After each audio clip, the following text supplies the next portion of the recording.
कौन सा मंत्र बोलना है? उस मंत्र का स्मरण आप सब प्रेम से करें।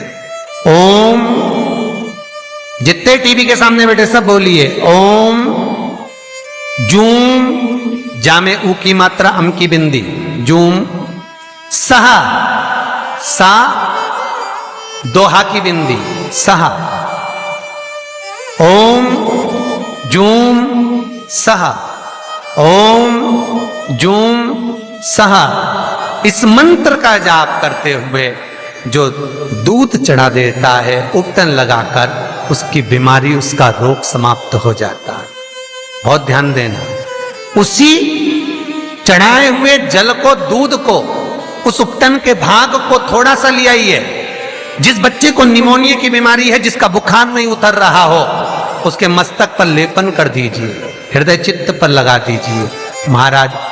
उसके बाद में उस बच्चे को वस्त्र से, गीले वस्त्र से पोंछ दीजिए, उस वस्त्र को झटकार दीजिए, बच्चे का बुखार 10 मिनट के अंदर उतर जाएगा। ये कभी भी कर सकते हो, ऐसा कोई दिन निश्चित नहीं है, कोई तिथि निश्चित नहीं है। जब बुखार आए, जब स्वास्थ्य ज्यादा गड़बड़ हो जाए, तब करिए। मंत्र का जाप करते हुए ओम हूम ओम जूम सहा, इस मंत्र का बस स्मरण करना है। ओम जूम सहा मंत्र का स्मरण करिए और शिव की आराधना करिए। ये वो औषधि है जो सती माता ने भगवान शंकर से विवाह के प्रथम में प्राप्त करी है। यदि कहीं से 5 मुखी रुद्राक्ष मिल जाए, सब्सक्राइब करें हमारा चैनल वास्तु फैक्ट, और 5 मुखी रुद्राक्ष को हमारे हर एक तांबे के कलश में जल भरकर उसमें डाल दो।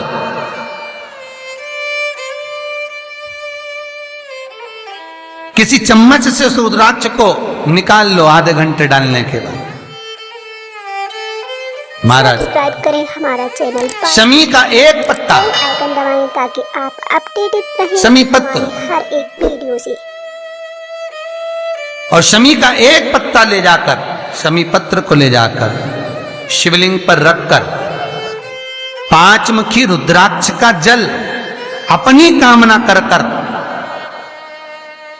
सब्सक्राइब करें, अपनी मन की कामना कर कर सोमवार के दिन जो व्यक्ति समर्पित कर देता है, उसकी मनोकामना भोलेनाथ 3 महीने में पूरी कर देते हैं।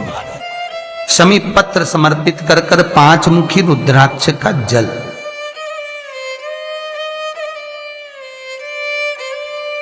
मनोकामना। और एक बहुत सुंदर बात वर्णन करूंगा। रुद्राक्ष को सिद्ध करने का तरीका है शंकर के शिवलिंग पर रखकर उसका अभिषेक करना और फिर उसको धारण करना। कई लोग पूछते हैं रुद्राक्ष पहनने का तरीका क्या है? शिव को समर्पित कर कर मंत्र का जाप, आपको मंत्र बताएं, उसका स्मरण कर कर फिर अभिषेक पूजन कर कर फिर धारण। एक छेदित रुद्राक्ष होता है जिसमें छेद होता है या छेद करा जाता है। एक बिना छेद का रुद्राक्ष होता है जिसमें छेद नहीं होता। जिस रुद्राक्ष में छेद नहीं होता वो कार्य में सिद्धि अधिक देता है, सिद्धता प्रदान करता है, वो खंडित नहीं कहलाता।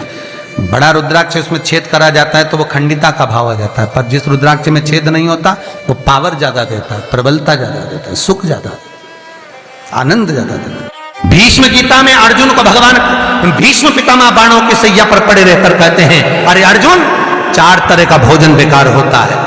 पहला, जिस भोजन की थाली को ठोकर लग गई वो नाली में पड़े हुए कीचड़ के बराबर होता है। दूसरे नंबर का भोजन, जिस भोजन की थाली को कोई लांग कर चले गया वो भोजन भ्रष्टा के बराबर होता है, गंदगी के बराबर।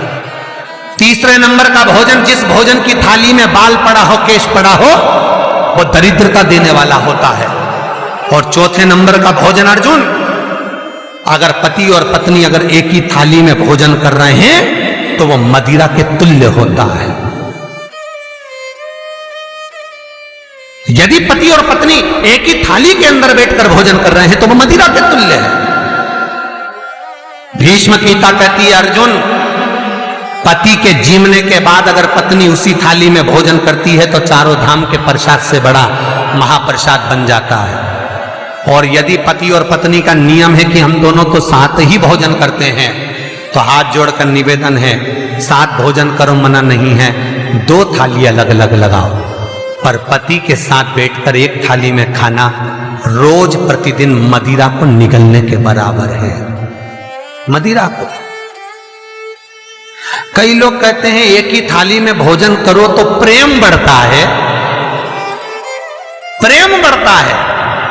शिव महापुराण की कथा कहती है पति और पत्नी अगर एक ही थाली में भोजन करते हैं, एक ही थाली में अगर पति और पत्नी भोजन करते हैं तो उस घर की दशा देखिएगा। उस घर के बच्चे कभी भी विद्या में उत्तम नहीं निकल सकते, उस घर के बच्चे कभी भी सत्मार्गी नहीं निकल सकते, मार्ग से विचलित ही निकलेंगे, क्योंकि मदिरा के नशे में पैदा हुए हैं। और सुन अर्जुन सुन, यदि बेटी कुंवारी है और बाप के साथ में बैठकर भोजन करती है तो उस बाप की कभी अकाल मौत नहीं होती है, क्योंकि बेटी बाप के काल का हरण कर लेती है।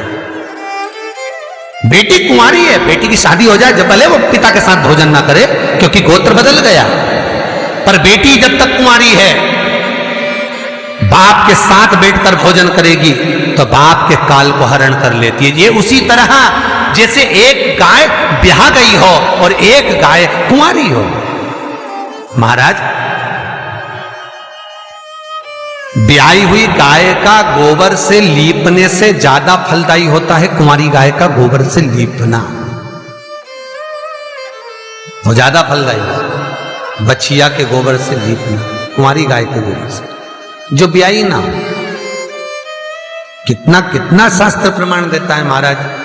कई लोग दुखी भी हो रहे होंगे आज हमारी कथा सुनकर कि भगवान गुरु जी आपने कह दिया कि एक थाली में भोजन मत करो और हम तो इतने साल से करते हुए आ रहे हैं और अलग अलग करेंगे और ऐसा और वैसा। कई लोग तो चैनल ही बंद। शिव महापुराण की कथा कहती है यदि आप भगवान विष्णु के मंदिर गए हो, सत्यनारायण भगवान के मंदिर गए हो, राम मंदिर गए हो, कृष्ण मंदिर गए हो, दत्त मंदिर गए हो, किसी भी देवता के मंदिर में जाते हो, वहां का प्रसाद आप 15 दिन 20 दिन तक रख सकते हो, पर शंकर का प्रसाद रात भर नहीं रखाता। क्यों? क्योंकि शंकर का प्रसाद एक दोपहर संध्या तक आपका है। रात्रि को 9:15 तक शंकर का प्रसाद आपका है साहब।